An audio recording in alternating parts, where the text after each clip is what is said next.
کر دیا. کہنا آسان ہے میرے عزیزوں, کسی کے دل تک اگر یہ جملے نہیں پہنچ رہے تو وہ اس سے معذرت چاہتا ہوں میرے عزیزوں, اور جس کے دل تک پہنچ رہے اسے چاہتا ہوں کہ وہ آواز گریہ بلند کرے.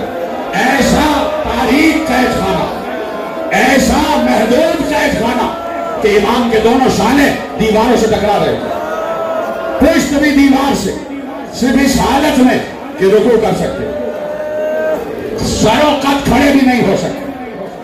کچھ لوگ ہیں کہ جن کو یاد آ گیا, جنہوں نے بغداد میں وہ قید خانہ دیکھا ہے, ابھی تو اس پہ جالی لگا دی گئی ہے نا, لیکن زیارت کرنے والوں نے اصل قید خانے کی بھی زیارت کی ہے, اور جا جا کے اپنے سروں کو دیواروں سے مارا ہے کہ جب انہیں یاد آیا, ہائے میرا مولا موسیٰ کاظم, ہائے کائنات کا تاجدار بادشاہ, ہائے ہماری حاجتوں کو پورا کرنے والا بابل ہمارے اس عالم میں رہا ہے, اس عالم میں رہا ہے.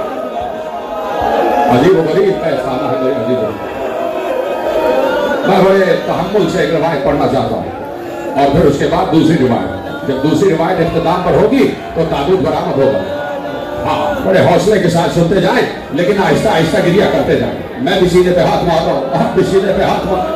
3 دن ہو گئے میرے مولا کو زہر دیے ہوئے, میرا مولا 3 دن اسی قید خانے میں تڑپا ہے, جگر میں حرارت ہے, دھواں اٹھ رہا ہے, لیکن خدا کی قسم میں کسی مقام پر کہہ رہا تھا اور جملہ دہراتا ہوں کہ اگر کہیں کوئی زہر خورانی کر لے نا, کسی غذا میں فوڈ پوائزن ہو جاتا ہے نا کسی کو, تو فوراً گھر والے لے کے دوڑتے ہیں, ہاسپٹل لے کے جاتے ہیں, طبیب کو دکھاتے ہیں اور طبیب دوا دیتا ہے.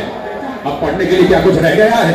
موسیٰ کاظم کو زہر دے دیا گیا, 3 دن میرا مولا تنہا تڑپا ہے, نہ کوئی دوا پلانے والا ہے, اجرکم اللہ, نہ کوئی تسلی دینے والا ہے.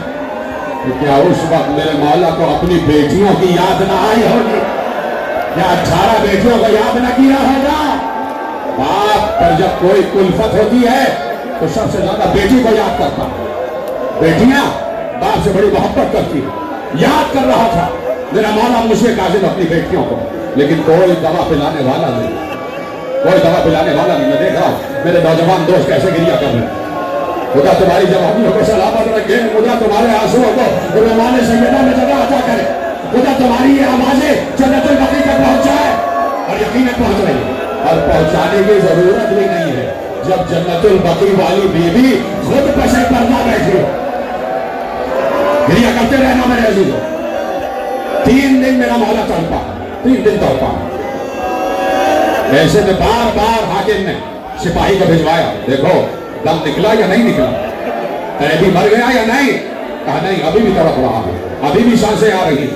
جب 3 دن ہو گئے اور سانسوں کا سلسلہ چلتا رہا, اب مجھے نہیں پتا کیسے روایت سنو گے. میں چاہوں تو یہی ختم کر دوں, لیکن مجھے بانیان اعلیٰ سے کہا, بانیان اعلیٰ نے مجھ سے کہا ہے کہ ایک روایت ہے کہ جس کو پڑھنا ہے اس پر اختتام ہوگا, لیکن یہاں تک میرا ساتھ دیتے رہنا, ہائے حسین ہائے کاظم کہتے رہنا. یقیناً بڑی عجیب روایت پڑھنے جا رہا ہوں. میں نے پرسوں وعدہ کیا تھا کہ آج روایت پڑھوں گا. میں نے ایک روضہ خان سے یہ روایت سنی ہے, روضہ خان سے, اور مولا کے روضہ خان سے, مولا کے مسائل پڑھنے والے سے. ایک میں نے روایت سنی جو آپ کے حوالے کرتا ہوں. 3 دن ہو گئے, جب قیدی کا دم نہیں نکلا, بار بار جا کے حاکم کو بتاتے تھے قیدی ابھی زندہ ہے, اس کی سانسیں آ رہی ہیں, جگر کے ٹکڑے باہر آ رہے ہیں, لیکن سانسیں ابھی آ رہی ہیں. حاکم کو غصہ آ گیا, خدا لعنت کرے قاتل موسیٰ کاظم پر, غصہ آیا. اس نے ایک حداد کو, ایک لوہار کو بلوایا, لوہار کو بلوایا, لوہار کے ہاتھ میں ہتھوڑا دیا, اور 4 میخیں بھی, میخیں سمجھتے ہو نا, بڑی بڑی کیلیں, 4 میخیں بھی. لوہار سمجھ گیا کہ حاکم کیا چاہتا ہے. ایک بار لوہار قید خانے میں اتارا گیا, لوہار نے زنجیروں میں بندھے ہوئے ہاتھوں کو کھولا, پہلے اس ہاتھ میں میخ گزارا, پھر اس ہاتھ میں میخ گزارا, آخر میں ایک میخ بچی تو پیشانی. حضرت اللہ, حضرت اللہ. ہاں میرے بھائی کو روکو, میرے بھائی کو روکو, حوصلہ کرو میرے بیٹے.